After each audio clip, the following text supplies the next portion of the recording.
Our next candidate for the Board of Education is Mrs. Cathy Allen. Ms. Allen, thank you very much for taking the time to come talk to us about what you stand for, what you believe in.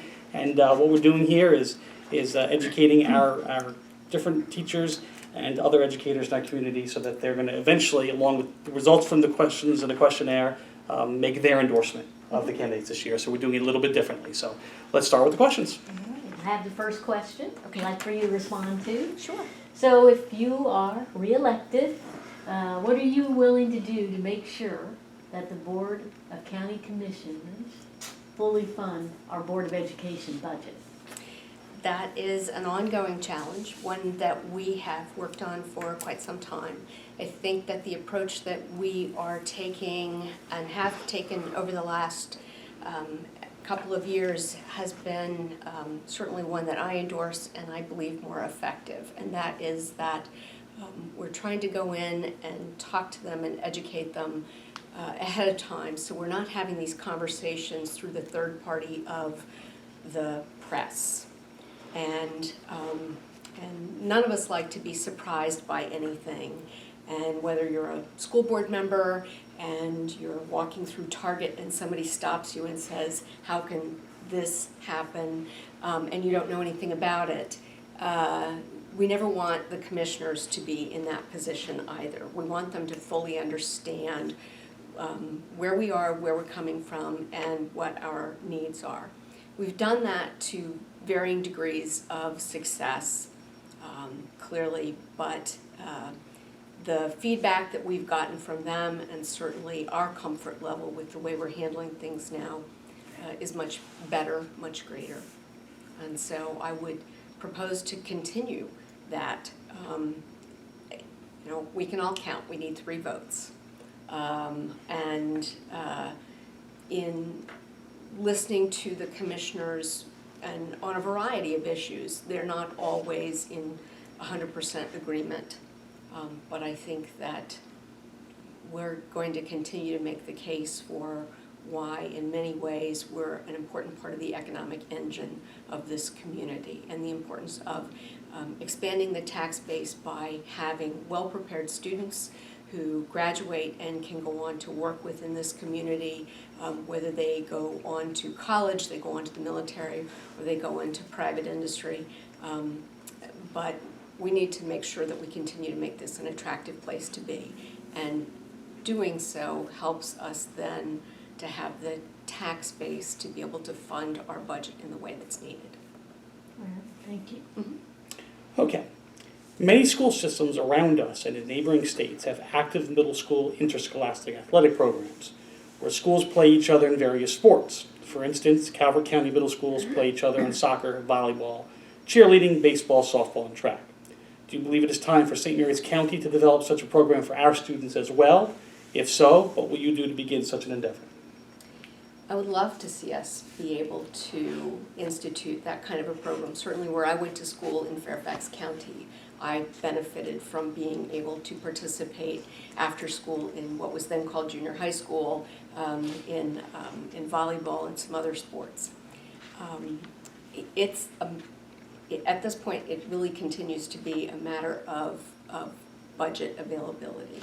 And I think that we have other needs at the moment. And while would love to be able to do it, it involves transportation, not just between schools, but for students to be able to have a late bus home, for us really to be able to reach appropriately all of our students and not just those select few who have the availability of transportation after school and perhaps before their parents get off from work.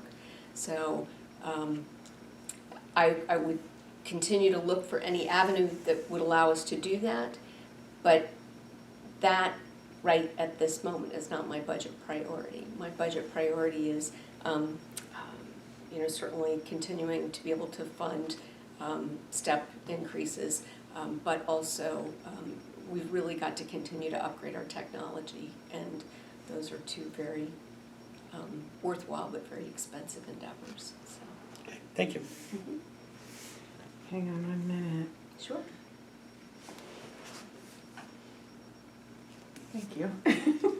Okay, a little slow sometimes there. You're good. Okay, during the last school year, and actually even before that, many St. Mary's County teachers have reported a significant increase in disciplinary issues, even among younger children, and a lack of school-wide consequences for violent and dangerous behaviors. What policies would you pursue to address this growing concern among our educators and support staff? Well, as you know, the state board has mandated what we can and cannot do in terms of discipline policy. Where I would like to see us continue to go is that at the present time, the governor now has just over 50% of the state board that he has appointed. And within the next year, he will have just about the entire majority of that board. In addition to that, I know Dr. Karen Salmon, our new state superintendent, very, very well. She and I have served on a number of committees together, and that's a policy that in large measure is going to have to change at the state level. I believe that with the change over in the state board, that will be something that we can pursue perhaps some tweaks in what they have allowed us to do. The idea of keeping students in class is absolutely laudable because you can't reach them if they're not sitting in front of you. At the same time, having students who are chronically disruptive means that everyone loses. And what I've supported in the past and continue to support are programs like Fairlead Academy, some of our other more intensive kinds of efforts, because so often discipline issues are a function of carryover from the home, whether it is a function of poverty, whether it's a function of everyone in the household working, and the default is it's easier to let the kids do what they want to do than it is to step up and be an active parent. And when I say active parent, I don't mean taking the kids all kinds of places, but I mean standing up and making some of those hard decisions with consequences that follow, that say, I've said what our expectation is, and you haven't achieved that, and now there's a consequence in following through. There are a lot of reasons why students act out, and I think it's really a multi-pronged approach, whether it's looking to see if it's home, whether it is the fact that the student is falling behind, and the easiest thing for them to do is be disruptive, so as not to call attention to the fact that they're struggling to read or they're struggling in another subject.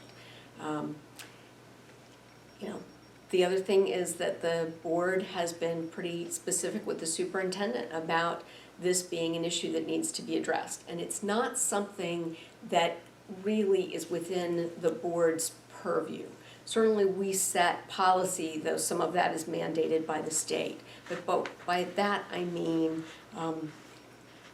whether there's an educator among us or not an educator among us, it's not our role to teach professionals in the classroom what classroom management is supposed to be. And I would never look to do that. I would look instead as our appropriate role through the superintendent, through our actions through the state board, and that's one of the reasons I'm so active at MABE, which is the Maryland Association of Boards of Education.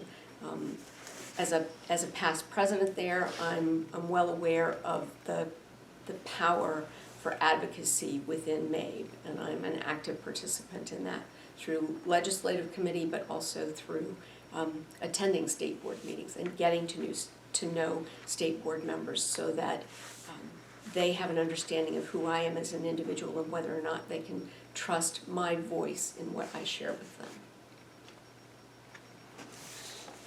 Thank you. This is a follow-up question for you from your questionnaire. In the matter of discipline, paperwork, data collection, and overall workload, St. Mary's County has a history of going beyond federal and state mandates in the burden that is placed upon educators. As a current board member, can you explain why this has been the case? no, I can't. You know, I'd like to understand from you, but also from the system, why it is that there's additional documentation that they're requiring above and beyond. In talking with Karen Salmon, the state superintendent recently, she talked about an overall comprehensive review of things at MSDE. What are we collecting? Why are we collecting it? What are we doing with it? And is there a continued need for it? So that she wants to see some of the mandates that are coming out of MSDE for documentation that perhaps might have been appropriate at one time or might have answered a question at one time, but has somehow slipped through the cracks in terms of sunsetting. And so if that's going on here, I'd like to understand what it is, why it is, and what we can do about it. Because I've spoken out at board meetings, and I've spoken within the realm of the board appropriately in executive session to say, you know, we can't continue driving people, we can't continue to push people above and beyond because there are too many moving parts, especially of late. When you look at the fact that in the time that I've been on the school board, we're now into, in essence, our third curriculum and our third set of tests. And while Dr. Salmon says that that test is in place through at least 2018, I've been around long enough to know that, first of all, 2018 isn't that far off, and second, the winds of change happen very quickly, and sometimes and quite often without warning. So the long answer for a short thing is no, I don't know, but I will find out. Thank you. Mm-hmm. That wraps up our questions for you. Do you have questions for any of us? I really don't. One of the virtues of having been on the board as long as I have is that I take a lot of notes, I keep them, and I refer back to them. And I've tried to stay active throughout so that I'm not on the lagging edge of finding out about things, but I try to be on the leading edge of what's going on, what's coming down the pike, and not just around here, but out through the state as well. Because that's where I'm able to bring that information back to my colleagues on the board, and really to take a strategic approach to what might be coming along. On the one hand, it is somewhat embarrassing to say how long I've been on the school board, because I truly, I was surprised and humbled to be elected the first time. I didn't see this as a longer term endeavor. But I think I bring an important voice to the board. I think that I ask the kinds of questions that you would ask if you were sitting there, that you would ask if you were sitting there. And a lot of times I know the answer, but I want to draw it out so that people in the public and our staff understand some of the things that are going on. And so I really struggled with whether or not I would run again. But a number of people whose opinions I greatly value said, if you aren't there, who will ask those kinds of questions? And so with some degree of trepidation and a promise to give my husband a really nice bottle of scotch, since he was not thrilled with the idea of me running again, I had his support, and once I had his support, then I knew I was okay to go forward. with or without the bottle of scotch. Well, thank you very much for sharing your time with us, your thoughts, your ideas, and your beliefs and what you stand for. We appreciate it very much. Absolutely. Thank you Thank all you. very Thank you, much Cathy. for listening to me, and thanks also for the questions in the questionnaire. I know that I went on at some length, and part of that is that I have a lot of experience, and I felt like I wanted to share that with you.